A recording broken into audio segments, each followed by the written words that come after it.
the American Civil War, but the Captain America Civil War. I have been a fan of the Marvel's Avengers movies since 2008, May 2nd, when the first Avenger movie came out, Iron Man.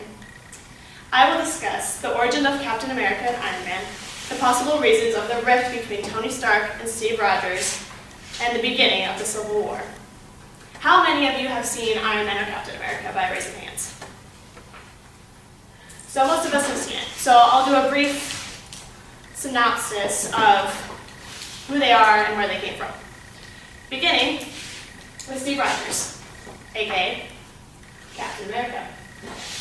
Captain America was made super.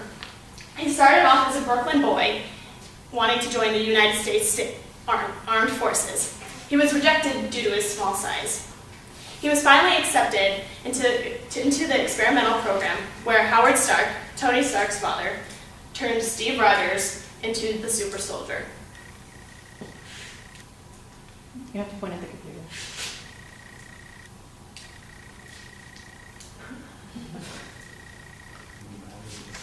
Okay, use the arrow key. Okay.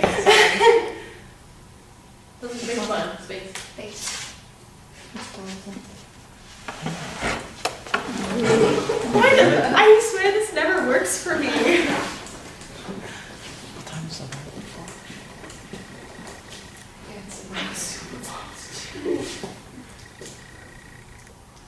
Let's try. Oh, it's because you don't play, like, you have to click the little play button in the corner.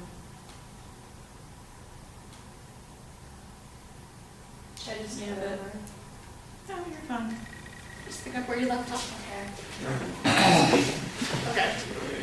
It's Tony Stark. His invention made him super. Stark conducted many weapon tests overseas. He was kidnapped by terrorists that wanted him to make a major weapon of mass destruction. But Tony secretly made a metal suit of armor and escaped from enemy lines.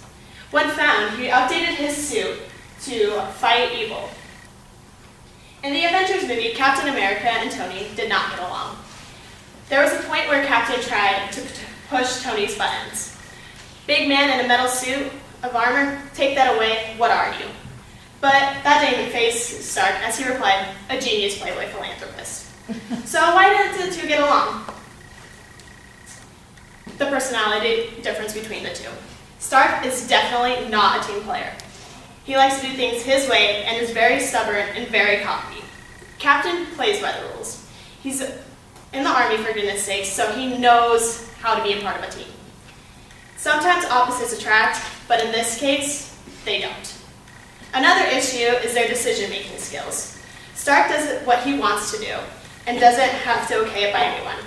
Captain thinks it should be a team decision. A clear example is in the movie Age of Ultron. Stark and Dr. Banner wanted to build a metal suit of armor around the world, aka Ultron. Stark believed that Ultron would help the Avengers. He thought it would help protect them from the aliens in the first Avengers movie. There's a whole other world out there that the Earth needs to be protected from. Stark asks the Avengers team, how do you guys plan on beating them? Captain replies, together. Stark thinks that they will lose without Ultron, but Captain said that they would do that together too. So why the start of the Civil War? Well, that guy right there, his name is Bucky Barnes. He is Captain America's best friend.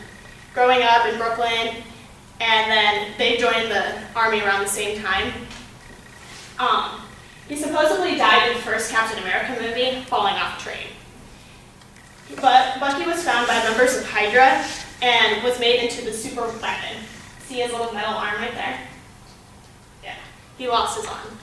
So they built it. And then Hydra tortured him to forget everything in his past, including his best friend, Captain America, Steve Rogers. He then fights Captain America in an aircraft where Captain chooses not to fight his best friend. They crash land into water where Bucky, Winter Soldier, saves him by dragging him out of the water. Bucky soon disappears where no one can find him.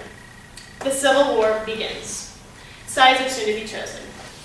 Sides are based off of who thinks superheroes should be registered with the government and who thinks that they should be free to act on their own will. So who's on the side of Iron Man? War Machine. He is one of Tony Stark's best friends and basically has the same suit as him. The Black Widow. Not really a fan of Tony Stark, but she's on the opposite side of Hawkeye, and her and Hawkeye have been really close, so there must have been a falling out between the two that they're going to end up showing in the movie. The Black Panther. It's his first time being in the MCU, the Marvel Cinematic Universe. His relationship with Tony Stark goes back to his father, Howard Stark. The Vision. He was in Age of Ultron. He was a man-made superhero. It has the crystal on his head. He believes that superheroes who are with the government can protect humanity. Who's on Captain America's side? Hawkeye. There must have been a falling out between the two, between Black Widow, and it results in him being on Captain America's side. Sharon Carter, daughter of Peggy Carter, and Captain America's first love. She was also an undercover for bodyguards in Captain America: Winter Soldier. Falcon, Captain America's best friend. They have been fighting side by side for a while. Bucky Barnes, Steve Rogers' best friend in Brooklyn. Ant-Man, he is just in it to get back at the United States government. The comic books I have been looking at for my research show that Spider-Man should be making an appearance in the Captain America Civil War, so just beware of that. So what do you think? Should superheroes be registered with the government? You have until May 6th to decide whether you are Team Captain America or Team Iron Man. The choice is on you.